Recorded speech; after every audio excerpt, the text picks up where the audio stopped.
વલસાડમાં ચૂંટણી પૂર્વે રાજકીય ગરમાવો જોવા મળી રહ્યો છે। ભાજપના નેતાઓએ વિશાળ સભામાં વિપક્ષ પર આકરા પ્રહાર કર્યા। વલસાડમાં 227 કરોડના રસ્તા માત્ર 6 મહિનામાં તૈયાર થયા છે, જ્યારે કોંગ્રેસ પોતાના શાસનકાળમાં વિકાસ કાર્યો કરી શકી નથી। આ સાથે જ ભાજપના નેતાઓએ દાવો કર્યો કે 750 જેટલા બિનહરીફ ઉમેદવારો જાહેર થયા છે, જે જનતાના મૂડને દર્શાવે છે। મહિલાઓની સુરક્ષા અને સાંસ્કૃતિક પરંપરાઓને લઈને પણ ભાજપે કોંગ્રેસ પર નિશાન સાધ્યું છે। ભાજપના નેતાઓએ જણાવ્યું કે હવે દીકરીઓને રાત્રે પણ ગરબા રમવાનો મોકો મળ્યો છે, જ્યારે કોંગ્રેસે આ પરંપરાને રોકવા પ્રયત્ન કર્યા છે। અને આજે જ સુરતમાં એક કિસ્સો હમણાં હું આવતા ન્યૂઝ ચેનલ પર જોતો હતો કે કરોડો રૂપિયા જોડે આમ આદમી પાર્ટીનો કોઈ દિલ્હીથી આવેલા નેતાના પીએ એનું હવાલા કૌભાંડ કંઈ પકડાયું છે અને વિડીયોના દ્રશ્ય તમે જુઓ તો આગળ આમ મોટી ઠોકરી રૂપિયાની દેખાય છે।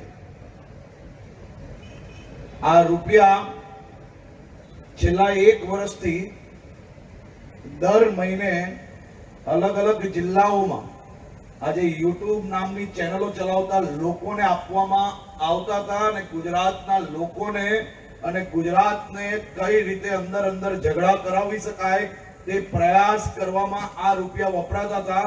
આનું આખું ષડયંત્ર આજે ખુલ્લું પડ્યું છે। આવનારા દિવસોમાં એક વિષય જ્યારે સામે આવશે ને તો તમને પગ નીચેથી જમીન હટી જશે કે કોઈ આ પ્રકારનો પ્રયાસ પોતાના દેશના નાગરિકો જોડે।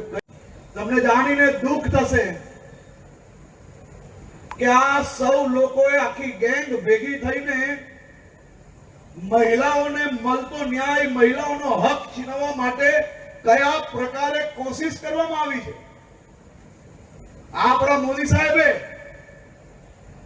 સંસદમાં સાંસદ તરીકે 33% મહિલાઓ હોય તે માટે નારી વંદન અધિનિયમ લાવ્યું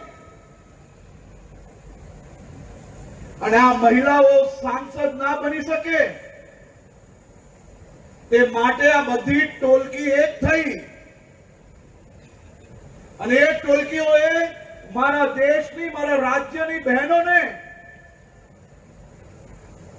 જે સામાન્ય ઘરની મહિલાઓ છે તેને સાંસદ બનતા રોકવાનું આ ઘોર પાપ કરનાર બીજા કોઈ નહીં, આ કોંગ્રેસ, સપા અને આ આપિયાઓ બધા ભેગા થઈને કર્યું।